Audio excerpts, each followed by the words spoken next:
Hamas द्वारा Israel के कई लोगों को बंधक बनाया गया है, जिसमें से कुछ को तो हमास आतंकियों ने मार दिया है। वहीं कई महिला बंधकों के साथ बर्बरता और बलात्कार जैसी खबरें भी सामने आ रही हैं। दूसरी तरफ इजराइल डिफेंस फोर्स अपने लोगों को बचाने के लिए हर संभव कदम उठा रही है। साथ ही इसमें बड़ा रोल निभा रही है इजराइल की खुफिया एजेंसी मोसाद, और एक के बाद एक ऑपरेशन शुरू करती जा रही है। इसी कड़ी में आईडीएफ के जवानों ने ऑपरेशन चलाया था। इस ऑपरेशन को चला रही टीम को इजराइल की खुफिया एजेंसी मोसाद की तरफ से एक इंटेलिजेंस इनपुट मिलता है, जिसमें गाजा में मोसाद ने गाजा स्थित हमास के उस खुफिया ठिकाने का पता दिया जहां हमास द्वारा किडनैप किए गए कई सारे इजरायली लोगों को बंधक बनाकर रखा गया था। इसके बाद इजराइल डिफेंस फोर्सेस की फ्लोटिला 13 एलीट यूनिट के जवानों ने इस ठिकाने पर काउंटर अटैक किया, जिसमें काफ़ी देर तक हमास के आतंकी और 13 एलीट यूनिट के जवानों में मुठभेड़ हुई।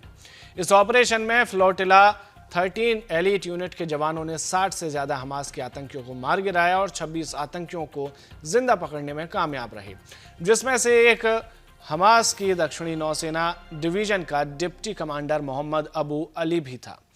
इसके साथ ही इजराइल फोर्सेस ने अपने 250 लोगों को, जी हां एकदम सही सुन रहे हैं, इजरायली फोर्सेस ने अपने 250 लोगों को जिंदा बचा लिया है और इन्हें अब इजराइल भेजने की तैयारी चल रही है। फिलहाल इजरायली सेना अपने ऑपरेशन में वापस लग गई है और बाकी लोगों की तलाश की जा रही है, जिन्हें हमास के द्वारा बंधक बनाए जाने की संभावना है या फिर जो लापता हैं। इस ऑपरेशन के इजरायली सेना के जवानों की वर्दी पर लगे कैमरे से शूट भी हो रहे हैं कि इस ऑपरेशन में हो क्या रहा है, ताकि जो इजराइल से कमांड आ रही है वो समय पर मिल सके, जिसमें ये ऑपरेशन रिकॉर्ड हो रहे हैं। अब आपको इस ऑपरेशन का वो वीडियो दिखाते हैं जो इजराइल डिफेंस फोर्स ने जारी किया है, जिसमें इजरायली बंधकों को छुड़ाया गया।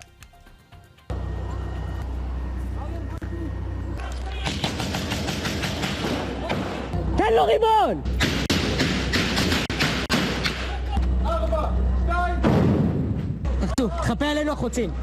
יש?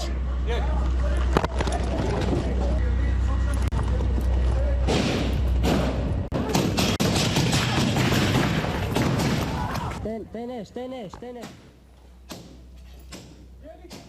आप देख सकते हैं तस्वीरों में किस तरह से इजराइल की 13 elite force, flotilla 13 elite force लगातार हमास के ठिकानों पर एक के बाद एक रेड कर रही है, काउंटर अटैक हो रहे हैं और अपने बंधकों को छुड़ाने की कोशिश कर रही है। इसमें इजराइल को बड़ी सफलता मिली है, 250 बंधकों को छुड़ाया गया है।